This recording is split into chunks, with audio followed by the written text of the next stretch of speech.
All right. Welcome in. Mount Polumbus Speaks is the podcast. It's Friday night. It's 8:45 p.m. and I got nothing to do, so I'm going to hang out with you guys here a little bit on this Friday night. It's been a big week in just Colorado sports. You know, from Colorado Buffaloes news that has come out, coaching hires. There's been some big news. Some Gold Jackets. They're now up in Boulder. Sean Payton Super Bowl week. We've obviously got the Super Bowl coming up here on Sunday, where we've got the Chiefs versus the Eagles. I'm really not going to even break it down at all. However, I will do a live stream on Sunday if you guys want to hang out with me on Sunday watching the game. But here's what I want to talk about with you guys tonight. Sean Payton had an incredible interview with Kay Adams out in New Orleans. Sean's in his comfort zone out there in New Orleans. He is obviously a god out there, and I'm sure he doesn't buy a meal anytime he's out there in New Orleans. I think he was probably enjoying himself out on the town and got up early with Kay Adams. We know how Sean Payton gets after he has a latte or two in the morning. He starts speaking honesty. So Sean spoke with Kay Adams about the Joker role, his wants, his needs, his must-haves for the Broncos. He talked about the speed of the game, referee issues, and some other things. So I'm going to give you guys those video clips from Kay Adams. We'll break down what it means. There's also been some trade rumors, and I'm just talking like utter speculation. I shouldn't even call it rumors, just utter speculation out there about potential trades for the Denver Broncos in the offseason, candidates that might make sense. Evan Ingram, Cooper Kupp are two of them that we will talk about a little bit. And then we're going to break down the backup quarterback situation for the Broncos. So we'll talk about all that. But I also want to make sure that this is an interactive experience with you guys. So please feel free to send in your comments, whether you're watching on YouTube, whether you're watching on Twitter with me. It's Friday night. Let's make it interactive. I'll answer all your guys' questions. We could do a little bit of Ask Me Anything if you want to do a little bit of that. And we could just hang out. So your comments will show up live on stream wherever you send them in. Doesn't matter where you're watching. So please hang out with me. Let's make this an interactive experience. Before I get going, though, I do want to take a quick second to give a quick shout out to my sponsor, Safeway. Safeway jumped on as the title sponsor of Mount Polumbus Speaks a few weeks back, and I'm super grateful to them, but I'm more grateful to you guys for making this podcast appealing to Safeway. Safeway has been an incredible partner of mine over the years with Pedal with Columbus to beat ovarian cancer. They've donated over $500,000 in honor of my mother, who passed away from ovarian cancer. For ovarian cancer awareness. And they are a different type of grocery store. So if you haven't really kind of experimented with where you shop, you're missing out, because at Safeway they've got the fresh food, they've got the local flavors, they cut their fruit, sorry, easier for me to say, they cut their fruit in store every single day, and boy, can you taste the difference when you compare and contrast the food from the fruit from their competitors. They've got an incredible app where you can order online and you get to accrue points that you get to get discounts off of in the future. You're going to save a boatload of money if you order directly on their app. Forget the delivery service apps. Go directly to the Safeway app. Order online. There can save your orders for the future.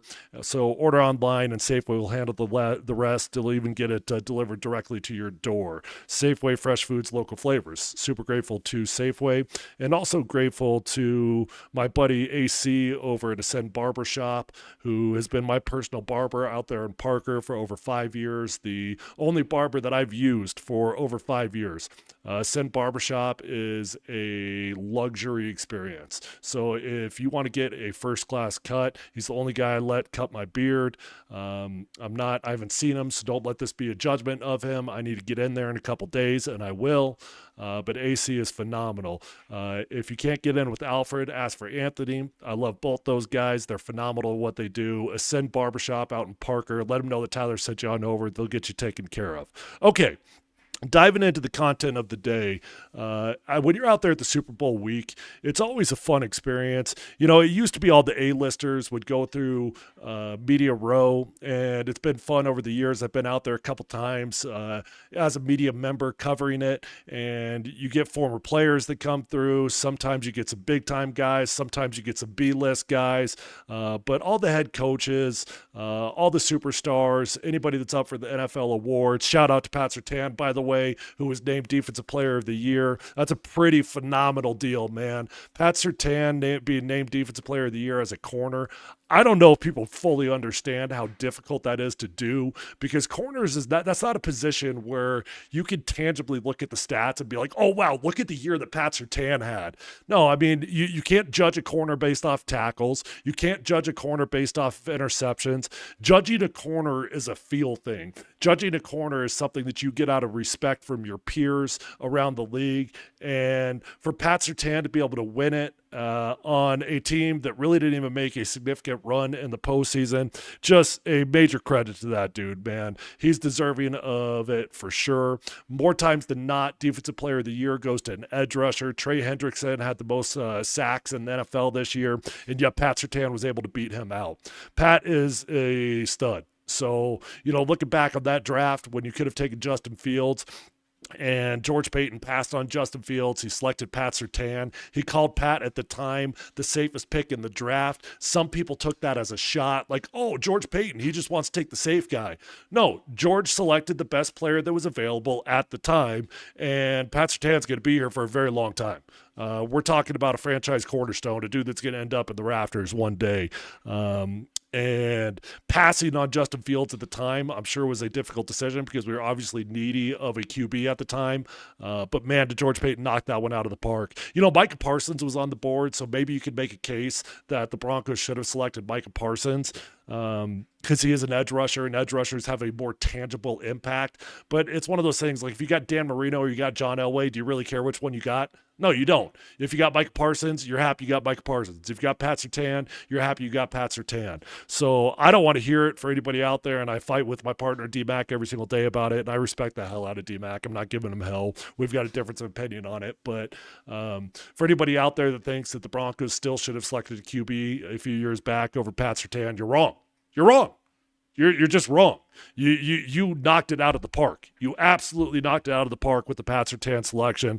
And I, for one, am certainly grateful that Pat Surtain is on this football team. But I digress. I actually wasn't even planning on talking about Pat Surtain on this podcast. It just happened to pop up. And since he won Defensive Player of the Year, wanted to give him a shout out. Sean Payton was nominated for Coach of the Year.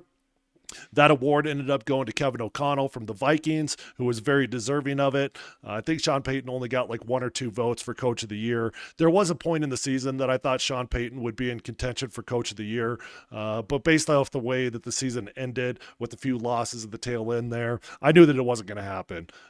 Kevin O'Connell is worthy of it, and maybe one day we can get Sean Payton win Coach of the Year when we go on a little bit better run for the Broncos. And Bo Nix did get, I think, a vote, maybe 2 votes for Offensive Rookie of the Year. That award obviously was going to be a landslide to Jaden Daniels. Nobody had any chance of winning that thing outside of Jaden Daniels. So Bo Nix was going to be fighting an uphill battle there. There was a little bit of a period there in the middle of the season where Bo Nix was kind of neck and neck with Jaden Daniels for that award. And it was a fun little run there.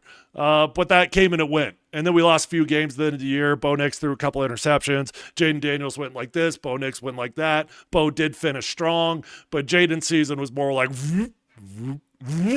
whereas Bo Nix went up, down, up, down, up. At the end of the year, the arrow for Bo Nix was much higher at the end of the season than it was at the beginning, but it just wasn't that straight ascension up to the moon that Jaden Daniels had. Jaden Daniels is well-deserving of it, and I'm happy for Dan Quinn because I played for Dan Quinn. I freaking love that man. I would do anything for that man. Dan Quinn was a coach that I wanted the Broncos to hire when they hired Nathaniel Hackett. I'm not saying that it all didn't work out. Now that we got Sean Payton, we got Bo Nix, I think we got a bright future. But I was really standing on a table for Dan Quinn at the time when we hired Nathaniel Hackett. So it would have been interesting to see what the Dan Quinn experiment would have been like here. But you never know, because you got to get the head coach and you get the guy and you got to get the quarterback. It's not just one or the other. So I think that Dan got it right out there with Jaden Daniels. I also think that Sean Payton got it right here in Denver with Bo Nix, mainly because Bo was Sean's guy. Like, he believed in him so much that as long as your coach has got a vision for the quarterback, I don't care if he's the first quarterback or the sixth quarterback selected, you got the right guy for your program.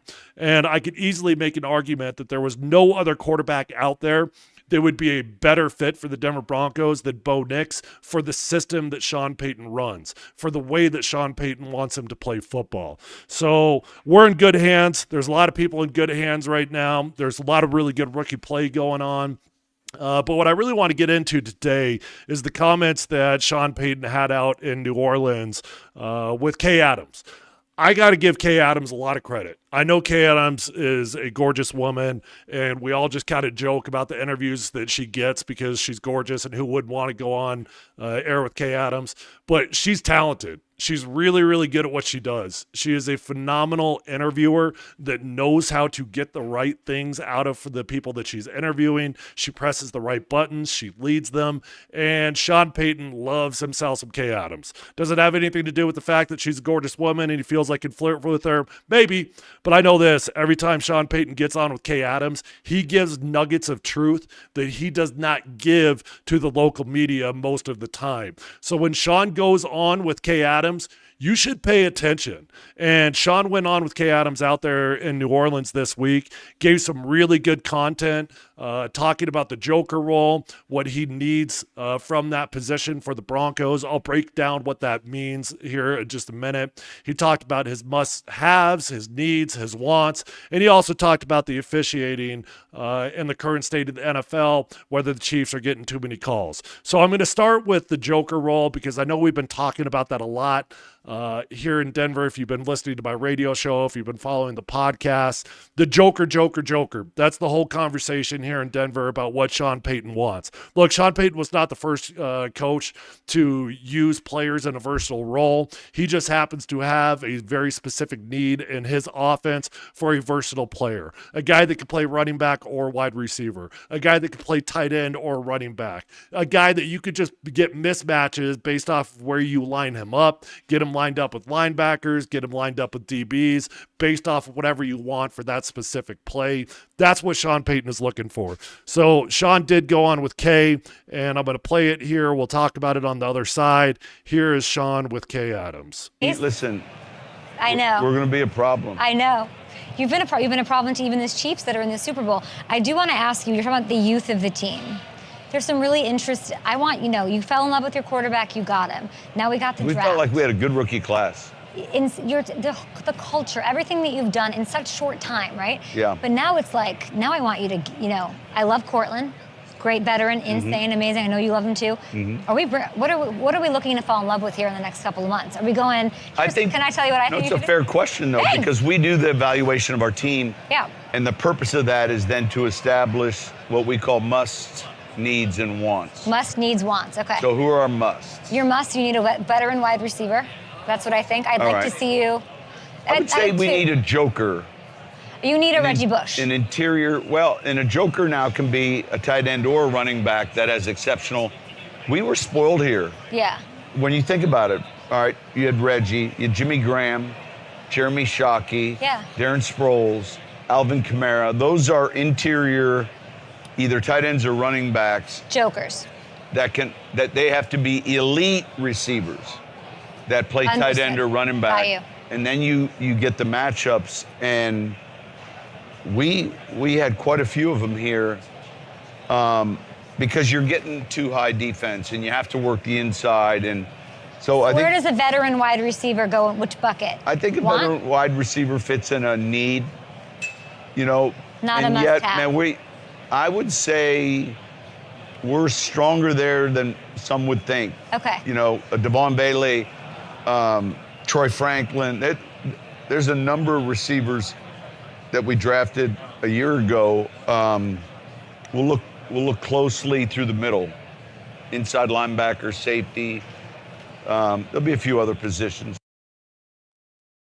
I know that was a little bit long-winded. I apologize. I meant to cut that down a little bit, but I do think it's revealing, right? Sean has talked about this Joker role here locally. He's now talked about it on the national stage. Sean's always a little bit more chatty with the national reporters than he is with the local reporters. Marvin Mims filled that role for the Broncos this year. And I give Sean Payton a lot of credit for getting the most out of Marvin Mims, for maximizing Marvin Mims' potential this year. Marvin has been a frustrating football player, although he's been a Pro Bowl punt returner. We just haven't been able to capitalize on his potential as a wide receiver. And we all saw what Sean was able to do with Marvin Mims this year when he started putting Marvin Mims in the backfield. He started using him as a running back. Well, he didn't use Marvin Mims as a running back because he thought he was that good as a running back. The reason he put him in the backfield is because he was looking for mismatches in the passing game. We got 2 or 3 really big wheel routes when he was in the backfield. When he gets mismatched on linebackers trying to cover a wide receiver, that's not a good matchup. I thought that Marvin did a respectable job in that role this year, but not a phenomenal job. And I absolutely understand why Sean Payton is looking for an upgrade there. So he talked about the jokers he's had over the years, from Alvin Kamara to Darren Sproles, Jimmy Graham. The one guy he actually did not mention was Taysom Hill, who was his most recent joker. And there are different ways you can go about this. You can get a running back who's a bit of a scat back that you can line up out there in the slot, get mismatched in the passing game. You can get tight ends that you can line up in the backfield. There are different ways you could do it. Deebo Samuel is a joker, right? Taysom Hill is a joker. I think Christian McCaffrey is a joker. These are all guys that you can line up at different positions on a football field. Sean loves that role, and I think it's pretty damn obvious that is by far priority number 1 for the Broncos when they get into the offseason. I do think that there are a few guys out there to keep your eye on. Gosh dang it, what's wrong with me? I'm drawing a blank with the running back from Ohio State. Help me out here, somebody. That running back from Ohio State, I think he's a 2nd or 3rd round type of prospect. He's a guy that's very, very versatile. He's somebody you can keep your eye on. In the 1st round, Tyler Warren would be a dream joker. Tyler Warren had like 243 yards rushing the ball this year in college football. So Penn State used Tyler Warren in that joker role. I really do think that's going to be the first pick of the draft this year. It's going to be somebody that Sean thinks can be very, very versatile.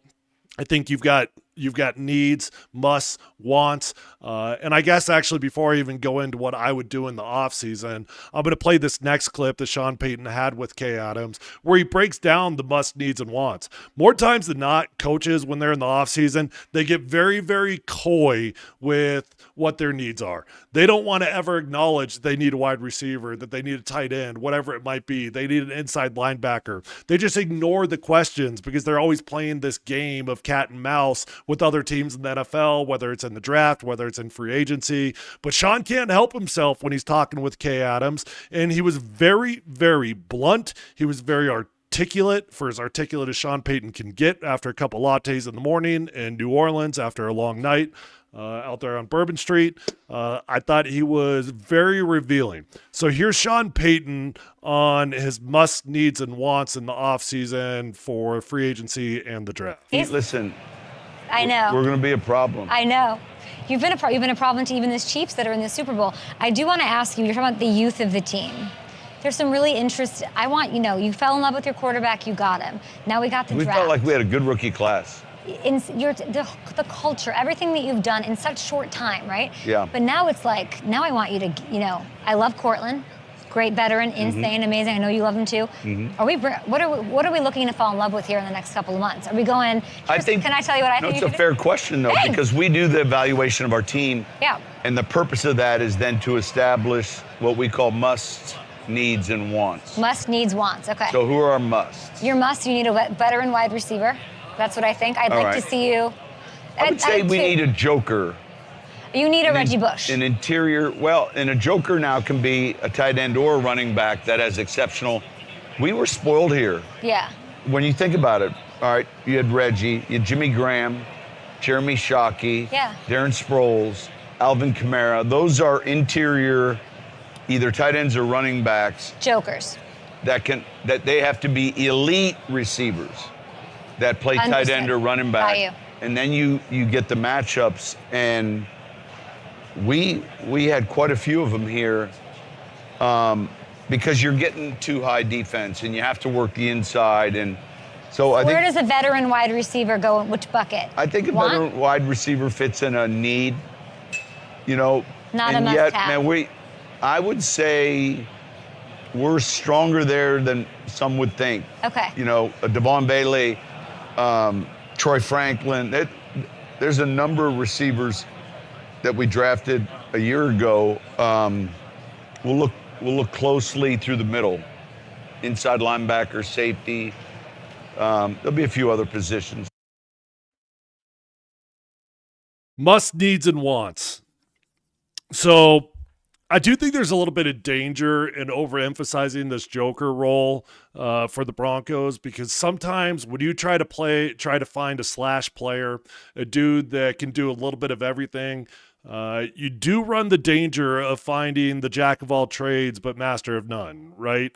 I went through that my first couple of years in the NFL when I was a backup, and I had to be a swing tackle, right? So I was the next dude up. Whether the right tackle got hurt or whether the left tackle got hurt, I had to be ready to rock and roll. So I practiced at both positions. I was pretty good at both, but I wasn't great at either one of them because I spent my time practicing both of them, right? So I do think overdrafting the joker could be a mistake. It could, unless you just happen to draft a phenomenal athlete that is already just ridiculously good at what he does at his position, and then you experiment with it in other positions.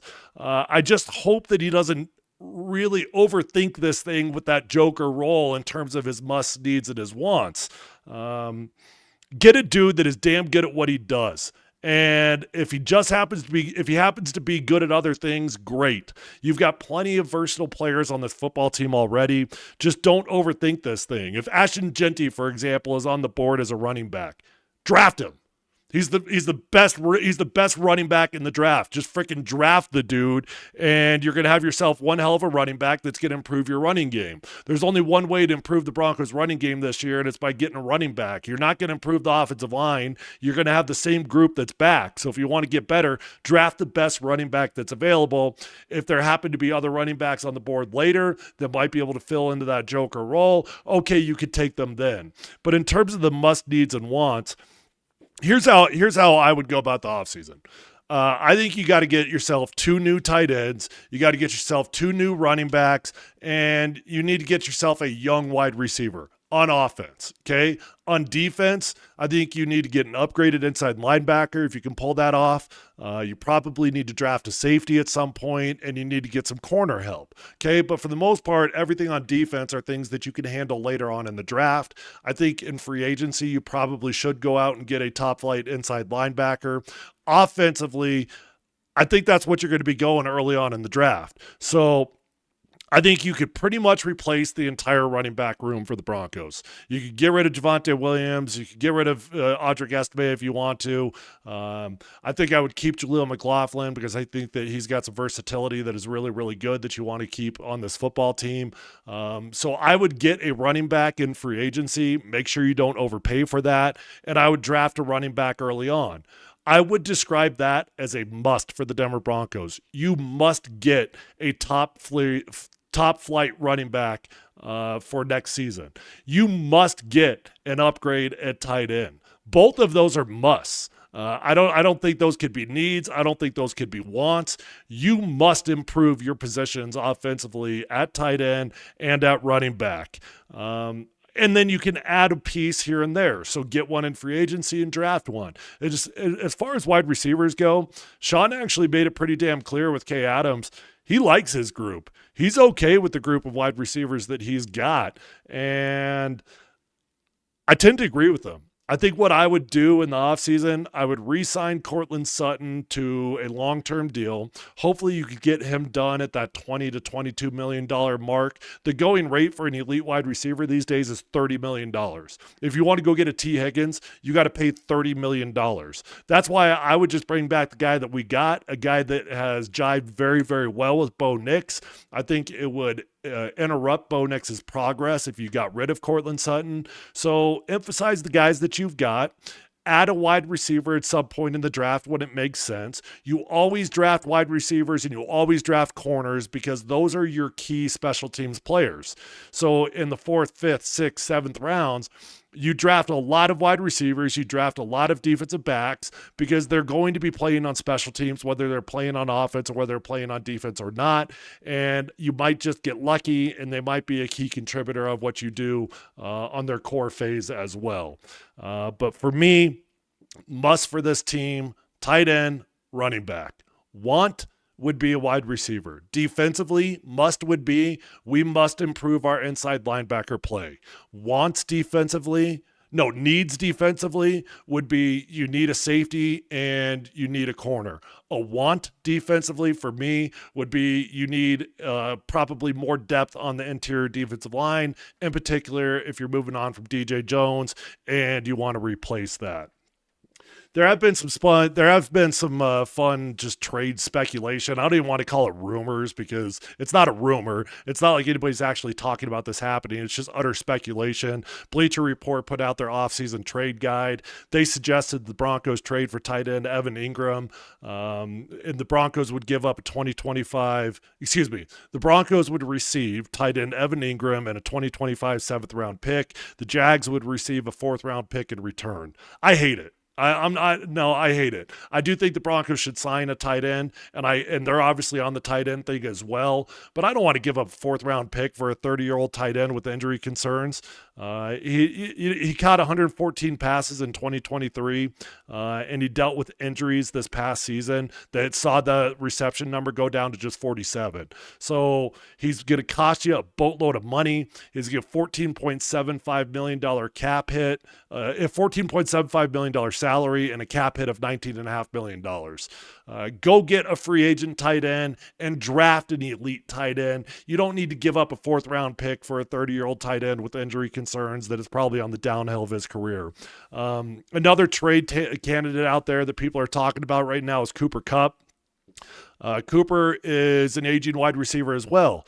I would love to have Cooper Kupp on this football team, but not on his current deal. His current deal, he's got a $20 million salary, and the salary cap is even more than that. The cap hit, I think, was like close to $29.5 million, give or take, somewhere in that ballpark. Cooper's missed a lot of ball games over the last 3 years. Matter of fact, he's missed 36% of the games that he was supposed to be participating in. He's 31 years old. I don't think the Broncos should be interested in trading for Cooper Kupp on his current deal unless you could restructure that thing into something that makes a whole lot more sense for the team.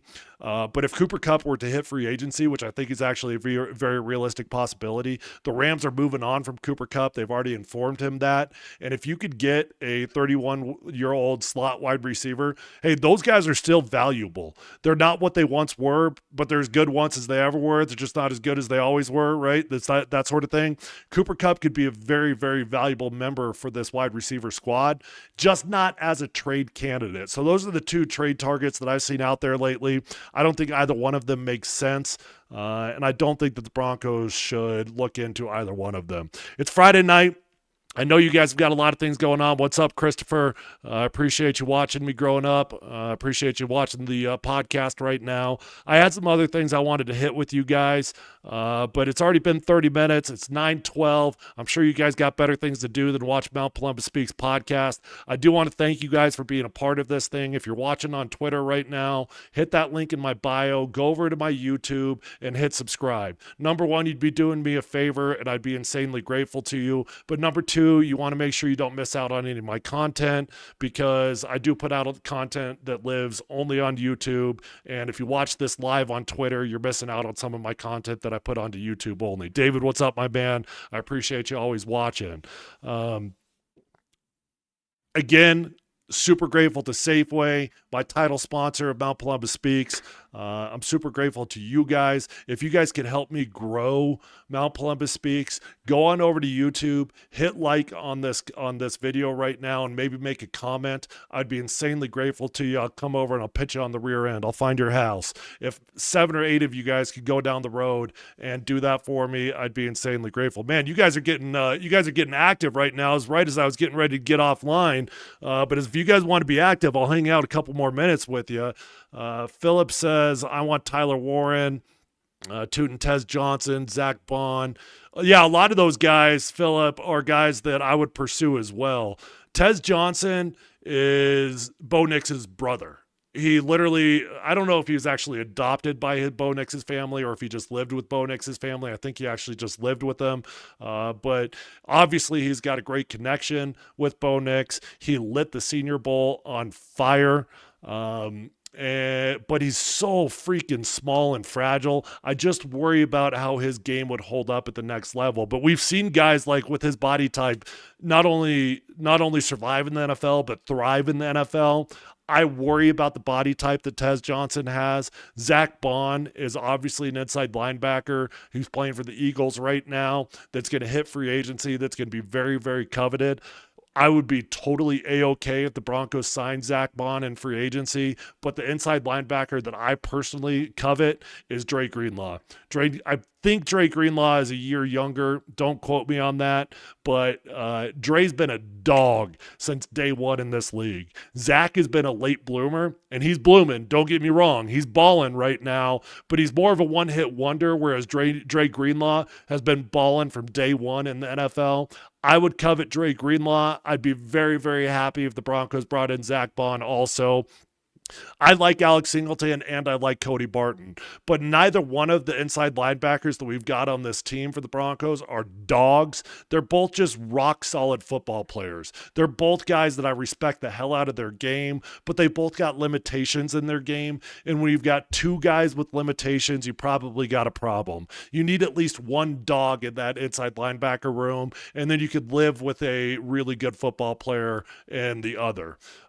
Tim says, are we going to see you on Sunday? Yes, you will. I will do a live stream. I will be hanging out with you guys for the Super Bowl. I might be a little bit late getting on board because I'm doing a live party for the Broncos down at the stadium. I'll be signing autographs for a couple hours down there at the stadium, so I think I'll be a little bit late starting the Super Bowl, but I will be hanging out with you guys on Sunday. Philip says, yeah, Greenlaw's a great player. I'd be stoked to get him.